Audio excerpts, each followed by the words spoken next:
우리가 찬송한 대로 우리를 진리 가운데로 인도하시는 성령 하나님의 역사하심, 그리고 그분을 통해 우리가 받게 되는 하나님의 지혜에 대한 고린도전서 2장 6절부터 16절까지의 본문을 낭독하도록 하겠습니다. 오늘 성경 본문인 고린도전서 2장 6에서 16절을 낭독하겠습니다. 하나님의 말씀 낭독하겠습니다. 그러나 우리가 온전한 자들 중에서는 지혜를 말하노니 이는 이 세상의 지혜가 아니요 또 이 세상에서 없어질 통치자들의 지혜도 아니요 오직 은밀한 가운데 있는 하나님의 지혜를 말하는 것으로서 곧 감추어졌던 것인데 하나님이 우리의 영광을 위하여 만세전에 미리 정하신 것이라. 이 지혜는 이 세대의 통치자들이 한 사람도 알지 못하였나니 만일 알았더라면 영광의 주를 십자가에 못 박지 아니하였으리라. 기록된 바 하나님이 자기를 사랑하신 자를 위하여 예비하신 모든 것은 눈으로 보지 못하고 귀로 듣지 못하고 사람의 마음으로 생각하지도 못하였다함과 같으니라. 오직 하나님이 성령으로 이것을 우리에게 보이셨으니 성령은 모든 것 곧 하나님의 깊은 것까지도 통달하시느니라. 사람의 일을 사람의 속에 있는 영 외에 누가 알리요? 이와 같이 하나님의 일도 하나님의 영 외에는 아무도 알지 못하니라. 우리가 세상의 영을 받지 아니하고 오직 하나님으로부터 온 영을 받았으니 이는 우리로 하여금 하나님께서 우리에게 은혜로 주신 것들을 알게 하려 하심이라. 우리가 이것을 말하거니와 사람의 지혜가 가르친 말로 아니하고 오직 성령께서 가르치신 것으로 하니 영적인 일은 영적인 것으로 분별하느니라. 육에 속한 사람은 하나님의 성령의 일들을 받지 아니하나니 이는 그것들이 그에게는 어리석게 보이며 또 그는 그것들을 알 수도 없나니 그러한 일은 영적으로 분별되기 때문이라. 신령한 자는 모든 것을 판단하나 자기는 아무에게도 판단을 받지 아니하느니라. 누가 주의 마음을 알아서 주를 가르치겠느냐? 그러나 우리가 그리스도의 마음을 가졌느니라. 아멘. 오늘 설교 후에는 찬송 36장 3절 4절을 이어서 부르도록 하겠습니다.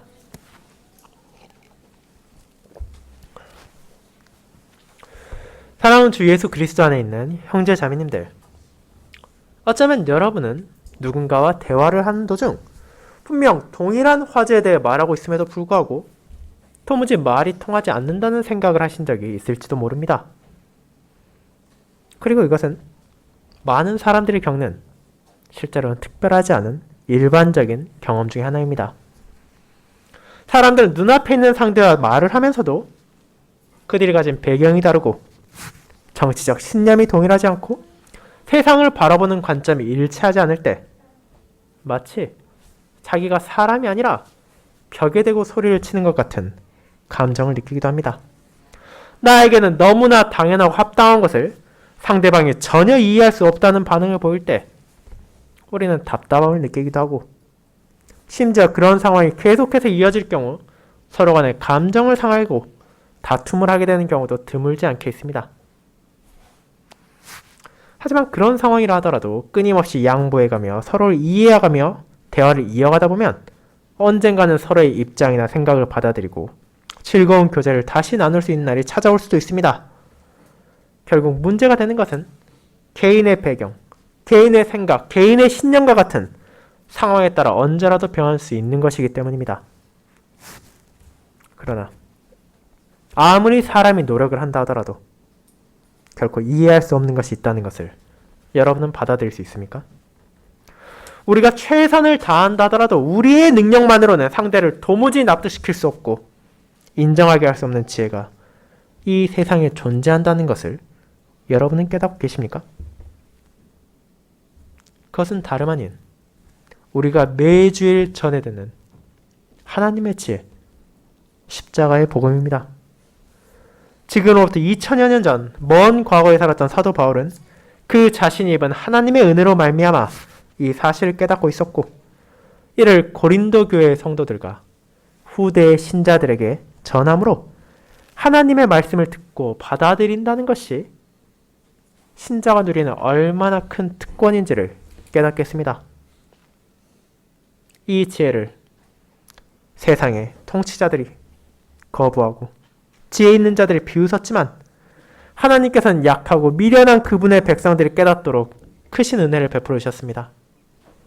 그리고 자신들 안에서 역사하시는 성령 하나님의 은혜로 말미암아 이 진리를 바라보고 이 진리를 받아들인 자들은 그들의 모든 삶 가운데 세상에 속한 것이 아니라 하늘에 속해 있음을 증거하게 될 것이며, 그와 같은 열매를 통하여 하나님의 은혜와 자비가 얼마나 놀랍고 아름다운 것인지를 온 세상에 보이게 될 것입니다. 저는 하나님께서 사도 바울을 사용하셔서 우리에게 전하신 이 놀라운 지혜에 대한 진리를 이 세대의 사람들이 알지 못하는 신자에게 주어진 하나님의 지혜라는 제목으로 설교하고자 합니다. 그리고 본문의 전개에 따라 나누어 이 지혜가 우리에게 어떻게 계시되었고 우리가 이를 어떻게 받아들일 수 있게 되었는지를 살피고자 합니다. 이를 첫 번째, 성령 하나님을 통해 신자에게 계시는 하나님의 지혜와 두 번째, 성령 하나님의 역사로만 받아들일 수 있는 하나님의 지혜로 나누어 살펴보겠습니다. 먼저 첫 번째, 성령 하나님을 통해 신자에게 계시는 하나님의 지혜에 대해 살펴보겠습니다. 형제자매 여러분, 우리가 오늘 본문의 내용을 살펴보기 전 잠시 이와 연결되는 고린도전서의 앞부분을 되새겨보는 것이 우리에게 유익할 것입니다. 오늘날의 많은 사람들은 마치 초대교회는 어떤 문제도 없었던 것처럼 생각하며 그것을 이상적인 상황이라 여기곤 합니다. 하지만 고린도 교회를 향한 바울의 서신을 통해 우리는 이미 그 교회 안에 오늘날에도 존재하는 수많은 어려움이 있었다는 것을 바라보게 됩니다. 교회를 향한 세상의 공격이 멈추지 않았고 신자들까지도 세상적인 개념과 관념에 따라 파벌을 나누어 다투기도 했으며 그 안에서 주도권을 잡고자 불화를 일으키기도 했습니다. 그러나 바울은 이제 그런 이들에게, 성도들에게 주어진 십자가의 도의 아름다움을 선포합니다.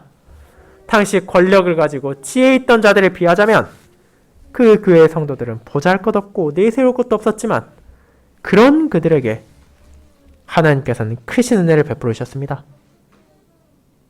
그리고 그 은혜를 통해 복음을 받아들인 자들은 이제 자신들이 그리스도 예수 안에 있다는 것을 깨달아야 했으며 그분께서 우리의 지혜, 우리의 의로움, 우리의 거룩함과 우리의 구원이 되셨음을 고백하며 그들이 자랑해야 될 것이 세상의 권세나 부나 지혜가 아니라 오직 그분만을 자랑하며 그분만을 높여야 한다는 것을 깨닫게 한 것입니다. 그렇게 이 서신을 기록한 바울 자신 또한 그와 같은 삶을 증거했습니다. 자신의 소명에 따라 하나님의 증거를 신실하게 전하기 위해 최선을 다했지만 그가 사용한 방식은 당시 유행하던 그리스와 로마에서 명성을 떨치고 있는 철학과 변설가들처럼 화려한 언변, 능수능란한 화법으로 사람을 매혹시키고자 하는 것이 아니었습니다. 그는 그런 외적인 기교에 힘쓰는 대신 진정 높이고자 하는 하나님의 말씀에 집중했습니다. 그렇게 함을 통해 자신의 말을 듣는 모든 성도들이 그리스도의 십자가만이 우리에게 진정으로 필요한 것이며 그리고 그 사실을 마음속으로 받아들이고 증거하기를 원했기 때문입니다. 그와 같은 자세로 봉사하고 있었기에 사도 바울은 자기 자신을 높이고자 하는 마음이 전혀 없었습니다. 그는 겸허하게 나 또한 약하고 나 또한 두려움이 있다고 인정합니다.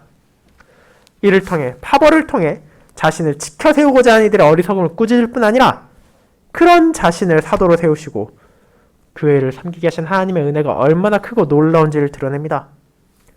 그의 말, 그의 전도, 그의 모든 사역 헌신은 결국 바울이라는 한 개인의 능력에서 기인한 것이 아니라 성령 하나님의 역사하심과 자비를 통해서 가능한 것이며 이는 편지를 수신할 고린도 교회의 성도들의 믿음 또한 마찬가지였기 때문입니다. 그렇게 오직 하나님만이 높임을 받아야 하며 하나님의 말씀만이 선포되어야 하고 그 말씀 안에서 신자가 살아가야 한다는 것을 사도는 잊지 않았으며 그 사실 자신만이 아니라 이 서신을 받을 고린도 교회의 성도들과 또 모든 신자들이 마음에 새길 수 있기를 소망했습니다. 이제 그런 배경에서 이어지는 것이 오늘의 본문인 6절부터입니다. 이 내용 역시 앞선 서신에서 자연스럽게 연결되고 있습니다. 그리고 세상에 속한 것과 영에 속한 것의 대조를 드러냄으로써 신자가 가지게 된 지혜와 특권의 아름다움이 무엇인지를 더욱 강하게 나타내는 것입니다. 바울은 앞서 1장에서 언급했던 세상의 지혜와 대조되는 하나님의 지혜, 그리스도 안에서 신자가 받은 참된 지혜에 대해 설명합니다. 그가 선포하고 그가 전하는 이 지혜는 이 세상의 것도 아니고 이 땅에서 지혜 있다고 자랑하는 자들, 권력 있다고 뽐내는 자들의 지혜도 아닙니다. 그가 말하는 것은 오직 하나님의 지혜이며 그리고 이것을 온전한 자들에게 전하고 있다고 설명합니다. 물론 여기서 그가 온전한 자라고 말하는 것은 이를 전해 듣는 사람들이 조금의 부족함도 없는 완벽한 자라는 의미가 아닙니다. 바울 역시 이 세상에서 어떤 성도도 그리고 심지어 그 자신조차도 이 땅에서 완벽할 수 없다는 것을 알고 있습니다. 그러나 동시에 이 표현은 장성한 자 혹은 성숙한 자를 가리키는 의미를 가지고 있기도 합니다. 그렇게 바울이 지금 말하고자 하는 것은 고린도 교회에 완벽한 기독교인이 있어 그에게 진리를 전한다는 것이 아닙니다. 그는 교회의 신자들, 그리스도의 공로로 말미암아 성령 하나님께서 그들 안에서 역사하심을 통하여 진리를 바라보게 된 성도들을 향해 이 말을 전하고 있습니다. 그리고 이 지혜를 선포하는 것은 바울이라는 한 사람만이 아닙니다. 앞선 서신에서 계속해서 나라고 1인칭 단수로 말하던 바울은 이제 그 말씀 전하는 사람들을 우리라고 표현함을 통해 자신만이 아니라 주님의 은혜로 세움받은 말씀 봉사자들이 세상의 것이 아니라 하나님의 지혜를 지금 너희 온전한 자, 성령 하나님께서 역사하심으로 진리를 바라보게 된 자들에게 전하고 있다는 것을 알려주는 것입니다. 그리고 그 지혜가 이 세상의 것, 이 통치자의 것들과 분명하게 다르다는 사실이 이어지는 7절과 8절에서 나타납니다. 그리스도의 십자가의 복음은 은밀한 가운데 있는 하나님의 지혜였습니다. 그것은 세상에 감추어져 있었으나 동시에 어느 날 갑작스럽게 나타난 것이 아니라 만세 전에 영원 가운데 결정되어 있던 우리의 영광에 대한 하나님의 뜻입니다. 그러나 이 표현을 우리는 오해해서는 안 됩니다.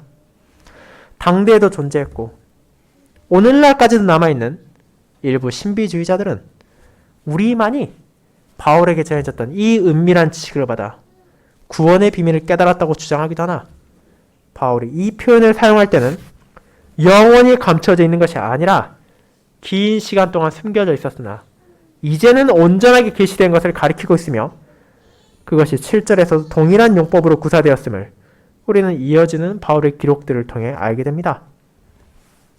그가 말하고자 하는 것은 다름 아닌 메시아의 약속입니다.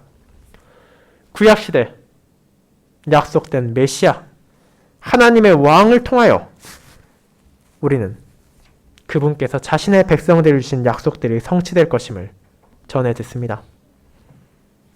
그러나 이 약속, 이 진리는 극히 한정적인 이스라엘 백성들에게만 주어졌던 것이며 대다수의 이방인들과 세상은 이를 알려고 하지도 않았고 알 수도 없었습니다.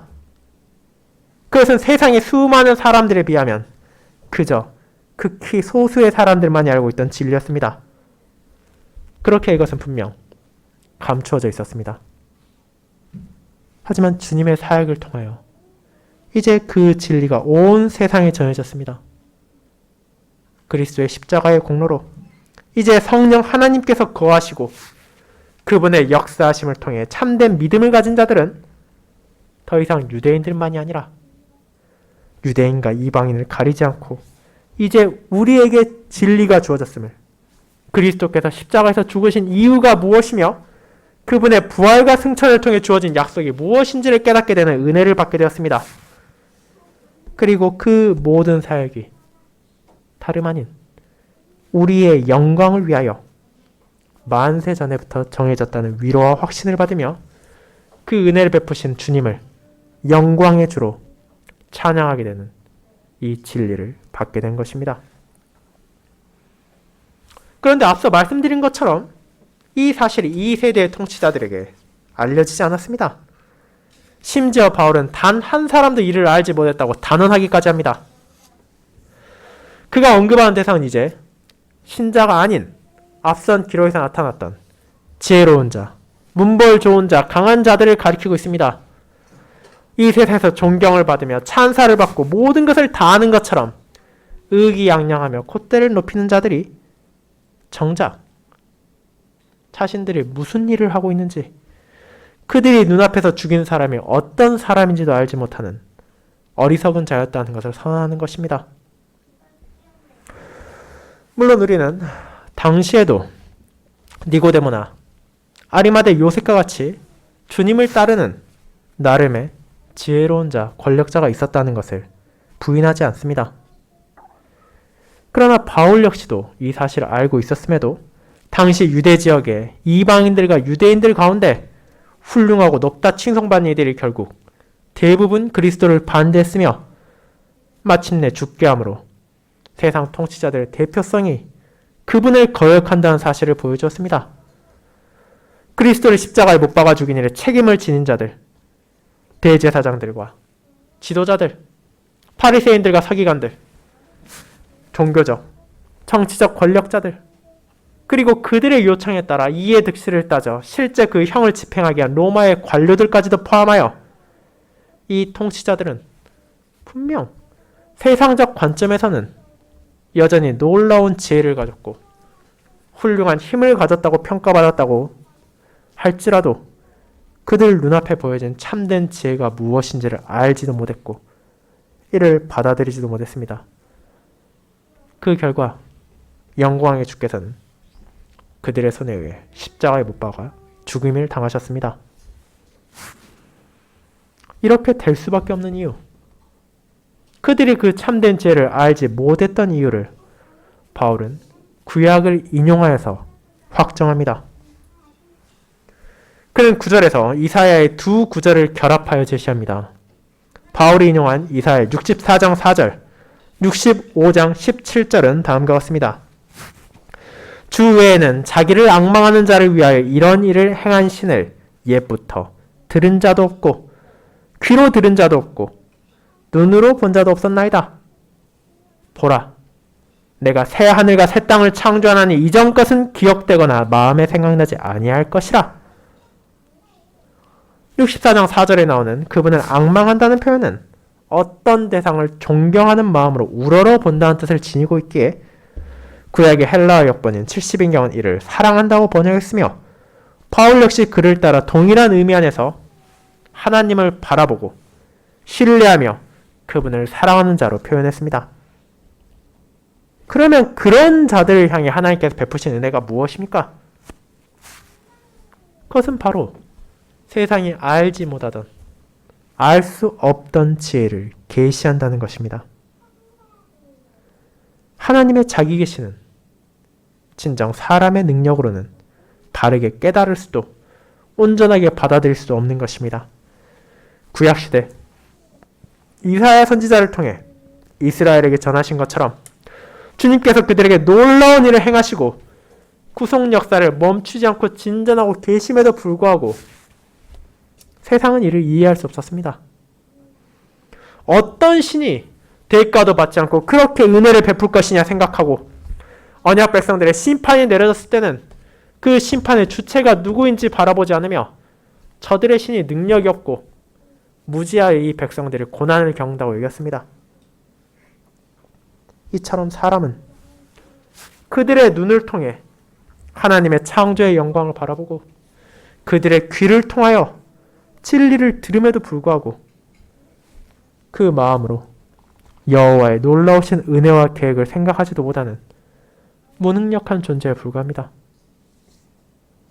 그들의 모든 능력은 진정 선을 향해서는, 진리를 향해서는 닫혀있고 오직 악을 향해 기울어져 있기 때문입니다. 하지만 하나님께서는 그 모든 것을 영원히 숨겨두신 것이 아닙니다. 사도 바울은 이제 그 은밀했던 지혜, 참된 구속의 복음이 성령 하나님의 우리에게 보여졌다는 것을 선언합니다. 오직 하나님이 성령으로 이것을 우리에게 보이셨습니다.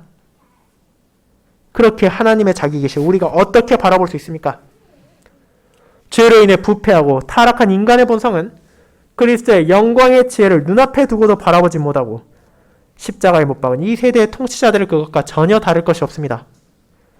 우리 중 그 누구도 스스로의 능력만으로는 하나님의 깊은 것, 그분께서 왜 이 모든 것들을 행하시고 왜 이처럼 크신 은혜를 베푸시는지를 도무지 바라볼 수 없습니다.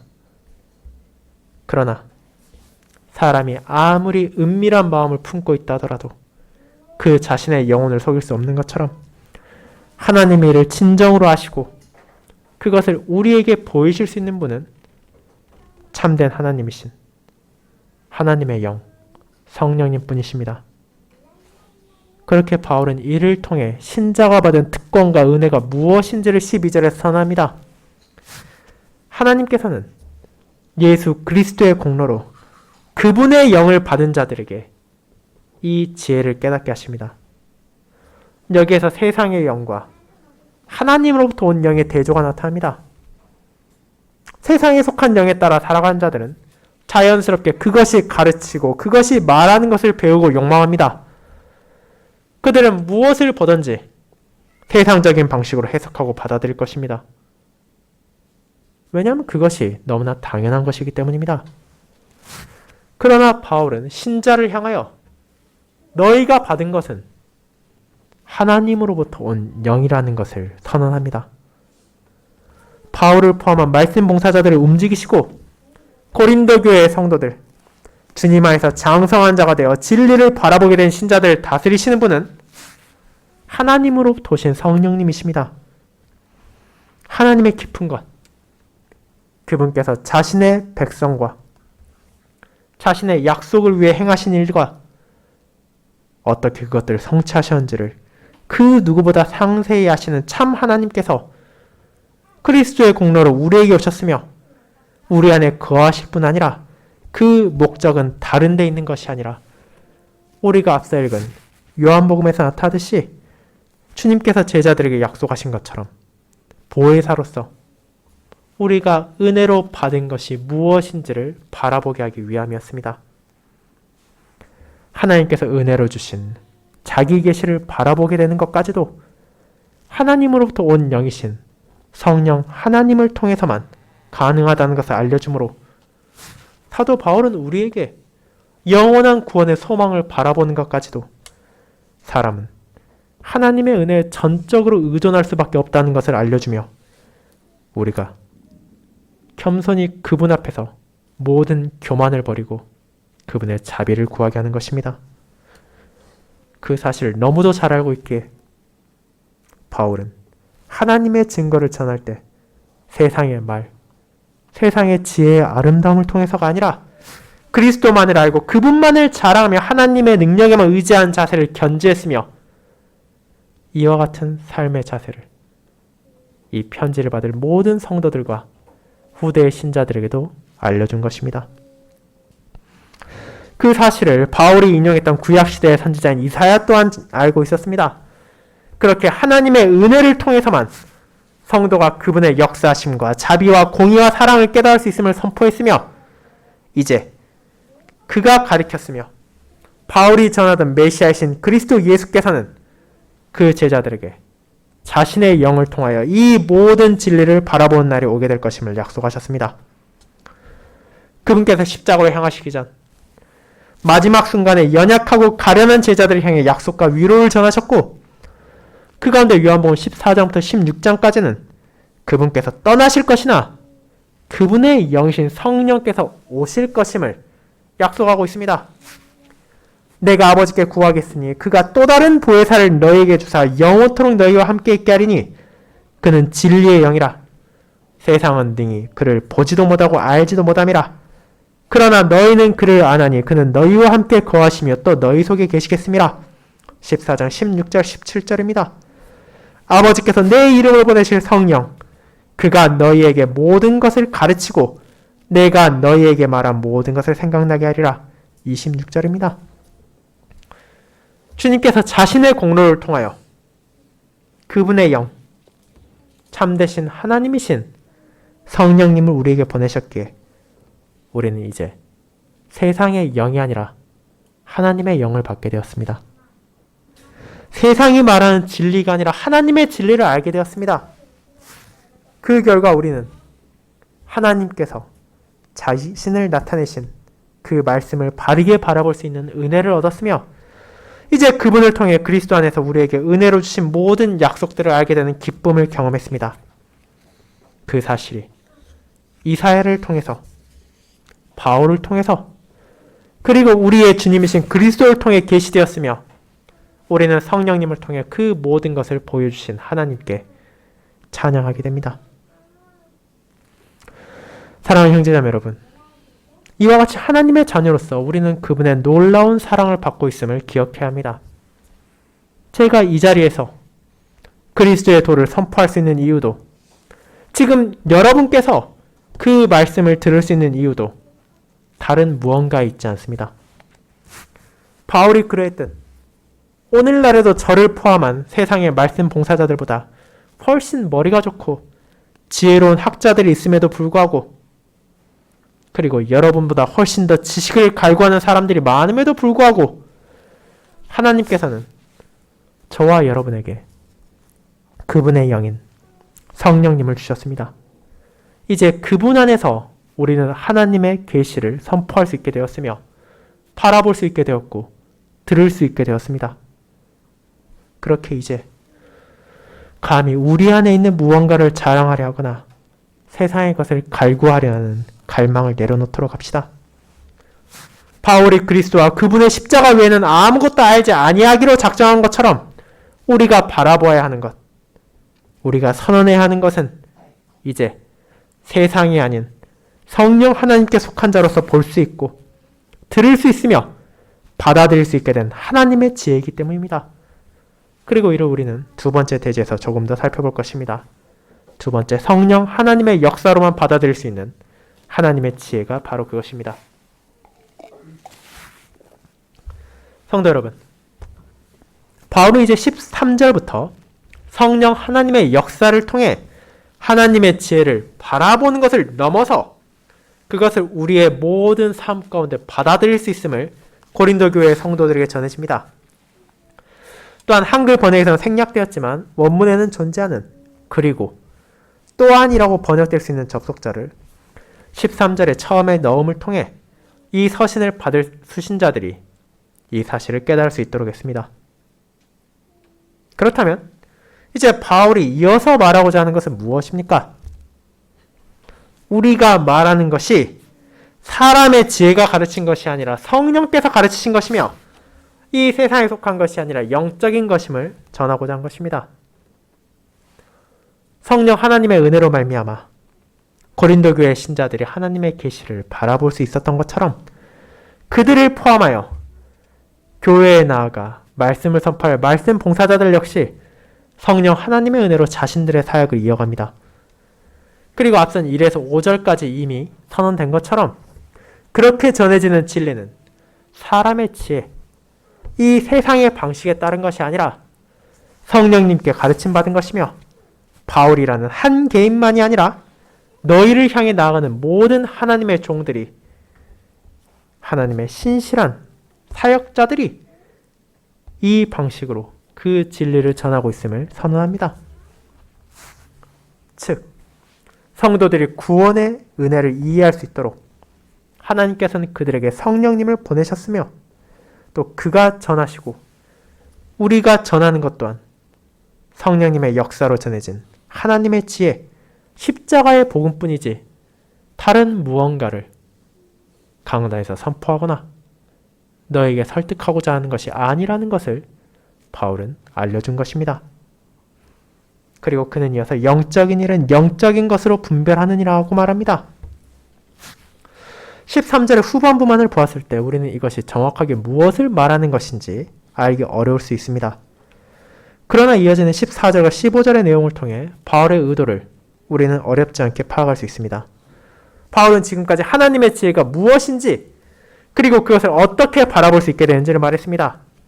그렇다면 이제 그런 은혜, 성령 하나님의 거하심과 그분의 역사를 받지 않은 자들은 이 지혜를 어떻게 대합니까?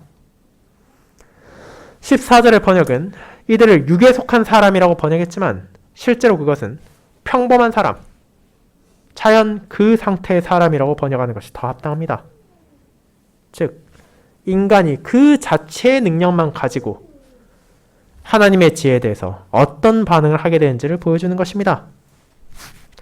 그저 평범한 사람, 우리가 흔히 볼 수 있는 아주 일상적인 사람이 하나님의 영의 역사하심을 바라볼 때 어떤 결과가 나타납니까? 그들은 그것을 거부합니다. 받지 않습니다. 왜냐하면 그들에 있어 이 사실은 너무도 어리석어 보일 뿐이기 때문입니다. 그리고 그것이 담고 있는 의미도 알 수 없습니다. 왜 그렇습니까? 이는 바울이 이미 1장 18절부터 2장 5절까지를 통해 멈추지 않고 전달한 내용과 같은 맥락 안에 있습니다. 십자가에도 하나님께서 자신의 독생자를 이 땅에 보내셨고 그 백성들을 용서하기 위하여 메시아, 그리스도를 십자가에 못 박게 하여 죽게 하셨다는 것은 미련한 것으로 보일 뿐입니다. 세상적인 지혜로 이를 바라볼 때 그것은 어리석을 뿐이며 결국 그들은 이를 받아들이지 않고 그를 통해 드러나는 하나님의 자기 계시를 알 수도 없습니다. 왜냐하면 이는 결국 영적인 것, 하나님의 능력으로 나타난 것이기에 그것을 바라보는 것, 그것을 받아들이는 것 또한 그분의 신령한 능력이 은혜로 주어질 때에만 가능하기 때문입니다. 이제 바울은 15절을 통해 그렇다면 그분의 영을 받은 자, 그리스도의 공로로 말미암아 성령 하나님께서 거하시고 그들 안에서 역사하는 사람들은 세상에 속한 일반적인 사람들과 무엇이 다른지를 보여줍니다. 신령한 자, 하나님의 성령에 의해 참된 지혜를 바라보고 그것들을 받게 된 자들은 이제 그 능력 안에서 모든 것을 판단하나 자기는 아무에게도 판단을 받지 않는다는 것입니다. 이것은 놀라운 선언이지 않습니까? 어쩌면 세상에 많은 사람들이 원하는 상태일지도 모릅니다. 자기는 모든 것을 판단하지만 그 누구도 나를 판단할 수 없다는 것이 얼마나 매력적인 것처럼 느껴지겠습니까? 그러나 이 말은 그리스도인들이 어떤 비판도 받지 않거나 잘못을 저질러도 책망을 받지 않는다는 사실이 아닙니다. 바울이 지금 말하고자 하는 것은 그들이 가지고 있는 하나님의 지혜는 오직 그 은혜를 베풀어 주신 성령 하나님의 역사하심을 통해서만 판단되는 것이며 분별되는 것이기에 세상에 속한 사람, 하나님의 영을 받지 않은 자들이 그분의 은혜를 거부하며 그리스도의 십자가에 대해 어리석다 생각한다 하더라도 그들은 이 지혜를 결코 판단할 수도 평가할 수 없다는 것입니다. 왜냐하면 자연인은 애초에 이를 알 수도 없으며 무엇이 옳고 그른지를 분별할 능력도 없기 때문입니다. 이와 같은 담대한 선언, 신자는 오직 하나님의 영이신 성령 하나님의 역사하심에 의해 지혜를 깨닫고 이 지혜는 결코 세상에 의해 판단되거나 분별되지 않는다는 것을 알려준 후 바울은 16절에서 결론적인 설명을 합니다. 그는 이사야 40장 13절 누가 여호와의 영들을 지도하였으며 그의 모사가 되어 그를 가르쳤으랴를 인용하여 신자들에게 진리를 전하고자 합니다. 구약시대 선지자가 여호와로 가리킨 내용이 그리스도 안에서 성취되었음을 알았기에 바울은 16절의 마지막에 우리가 그리스도의 마음을 가졌느니라고 표현하므로 이사야가 말했던 주가 그리스도, 십자가의 도를 성취하신 분이시며 우리에게 지혜가 되었고 그분의 영을 보내신 주님이라는 사실을 알려줍니다. 그리고 그가 여기서 사용한 마음은 앞서 나온 영과 동일한 의미를 가리키고 있습니다. 우리가 모든 것을 판단할 수 있는 이유는 다른 곳에 있지 않습니다. 바로 우리 안에 그리스도의 영이 거하시기 때문입니다. 그리고 그 결과 세상의 영이 아닌 그리스도의 영에 속한 자는 세상을 따르지 않고 주님께 속한 신자의 판단이 어떤 성격을 지니는 것도 깨닫게 됩니다.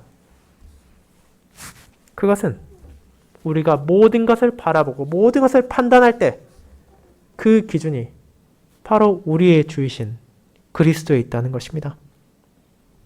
우리가 무언가를 바라볼 때 세상적인 기준, 일상적인 기준에 따라 그것을 바라보고 이익과 손해를 판단하는 것이 아니라 주님의 뜻에 따라 그것이 선한 일인지 악한 일인지를 바라보라는 것입니다. 내가 무언가를 행하는 것이 과연 주님께서 기뻐하실 것인지 내 안에 거하신 성령 하나님의 인도에 따르는 것인지를 우리는 판단할 수 있게 되었습니다. 하나님께서는 자신의 영이신 성령님을 통하여 우리에게 참된 지혜, 그분의 지혜를 보여주셨고 들려주셨으며 이제 그것을 받아들이게 하셨기에 우리는 그 지혜에 기반하여 그리스도의 마음으로 모든 것을 바라보고 모든 것을 판단하여 살아갈 수 있는 놀라운 복을 누리고 있습니다. 오늘 앞서 읽은 요한복음에서 이와 같은 진리의 영을 약속하시고 보내주신 그리스도께서는 성령님의 역사하심 가운데 살아가는 신자의 삶, 모든 것을 그분의 뜻에 따라 판단하고 분별하는 이의 삶이 어떻게 드러나는지를 다음과 같이 설명하셨습니다. 그것은 바로 그분의 계명을 지키는 걸로 나타난다고 말입니다. 성령님의 은혜 가운데 주님께서 우리에게 보여주신 십자가의 도를 생각하며 끊임없이 변화하는 이 세상의 지혜와 이 세상의 기준의 흔들림에 일희일비하는 것이 아니라 그 영원한 은혜 가운데 참된 평안을 누리며 아버지를 사랑하고 주님을 사랑하며 그 사랑의 마음을 품고 십자가의 도의 아름다움을 우리의 모든 삶 가운데 증거하는 것이 바로 이 놀라운 하나님의 지혜를 성령 하나님의 역사로 받아들이게 된 신자들의 삶입니다. 그리고 그 삶은 영에 속하지 않은 자연인의 세속적인 삶과 극명한 대조를 드러내므로 온 세상으로 하여금 우리가 진정 누구에게 속해 있으며 누구의 마음으로 모든 것을 바라보는지를 깨닫게 할 것입니다. 사랑하는 성도 여러분, 이 놀라운 은혜와 특권이 지금 우리에게도 주어지고 있습니다. 사도 바울을 통해 고린도 교회의 성도들이 어리석은 세상적 생각과 개념에 따라 살아가는 삶을 내려놓고 참된 신자에게 합당한 삶을 살아가도록 인도하신 하나님께서는 지금 저와 여러분에게도 동일한 것을 요구하고 계십니다. 우리는 종종 이 세상의 조류와 사상에 압도당하며 마치 그것에 따르지 않으면 큰일이라도 날 것 같은 두려움을 느끼기도 합니다. 시대에 뒤처지는 것은 결코 일어나서는 안 되는 일이며 어떻게든 유행을 따라가고 다른 사람들과 발맞춰 나아가는 것이 우리에게 필수적인 삶의 자세이자 기준이라고 느끼는 사람도 많을 것입니다. 그러나 하나님께서는 진정 우리가 기억해야 하는 것, 우리가 받아들여야 하는 것이 무엇인지를 보여주시고 알게 하셨습니다. 우리 안에서 역사하신 성령님께서는 자신의 백성들을 향해 세상의 지혜, 사람의 지혜가 아니라 하나님의 지혜에 따라 살아갈 것을 알려주십니다. 그분께서는 진정 우리를 도우시고 인도하시는 보혜사로서 십자가의 도가 무엇인지를 마음에 새기게 하시고 그리스도의 마음을 품고 우리가 하루하루를 살아갈 수 있도록 격려하십니다. 그리고 그 모든 말과 행동에 있어 세상의 뜻에 따라 판단하고 결정을 내리는 것이 아니라 오직 그리스도의 뜻에 비추어 바라보며 하나님의 지혜에 따라서 우리가 선한 것과 악한 것을 분별하고 판단할 수 있도록 은혜를 주셨습니다. 그렇게 이 지혜를 받은 자로서 그 지혜로 모든 것을 판단하는 영에 속한 자의 삶을 이번 한 주 여러분이 증거하실 수 있기를 바랍니다.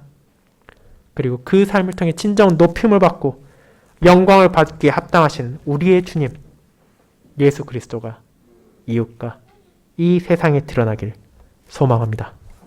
아멘.